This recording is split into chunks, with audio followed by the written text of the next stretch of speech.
విశాఖలో తెలుగుదేశం పార్టీకి ఊహించని షాక్ తగిలింది. రాష్ట్రంలో అధికారంలో ఉన్న పార్టీ అయిన తెలుగుదేశం పార్టీ మహిళా నాయకురాలు పైన విశాఖ పోలీస్ స్టేషన్లో కేసు నమోదైంది. దీంతో విశాఖ టీడీపీ మహిళా విభాగం అధ్యక్షురాలు సర్వసిద్ధి అనంతలక్ష్మి ఇప్పుడు వార్తల్లోకి ఎక్కారు. ఓ సాఫ్ట్వేర్ ఉద్యోగును పోలీసులు అధికారుల ముందే చెప్పుతో కొట్టిందనే కారణంతో అనంతలక్ష్మిపై కేసు నమోదు కావడం రాష్ట్ర వ్యాప్తంగా చర్చనీయాంశమైంది. ఈ ఘటనలో రాజకీయ ప్రభావం, పోలీస్ వ్యవస్థపై ఒత్తిడి, ప్రజా ప్రతినిధుల ప్రవర్తనపై ఎన్నో ప్రశ్నలు తలెత్తుతున్నాయి.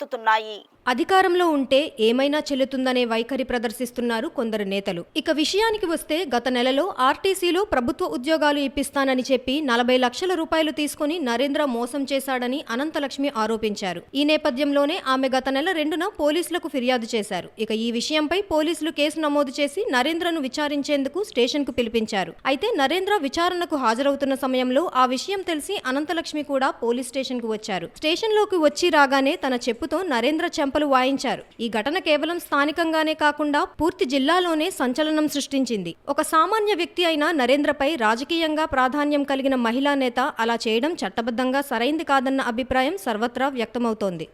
ఈ ఘటన జరుగుతున్న సమయంలో అక్కడ ఉన్న సిఐ పార్థసారథి ఆమెను అడ్డుకున్నా అనంతలక్ష్మి వినిపించుకోలేదు. అంతేకాదు, నా గురించి నీకు తెలియదు, నిన్ను ఇక్కడ నుంచి ట్రాన్స్ఫర్ చేయిస్తా అంటూ సిఐని కూడా ఆమె బెదిరించినట్టు సమాచారం. ఇక స్థానిక పోలీస్ స్టేషన్లో తనకు న్యాయం జరగటం లేదని బాధితుడు నరేంద్ర విశాఖ నగర సిపి శంకప్రత బాగ్షిని ఆశ్రయించారు. ఇక ఈ దాడికి సంబంధించిన పూర్తి వివరాలను తెలుసుకున్న నగర పోలీస్ కమిషనర్ శంకప్రత బాగ్షి ఆదేశాల మేరకు అనంతలక్ష్మిపై అధికారికంగా కేసు నమోదు చేశారు.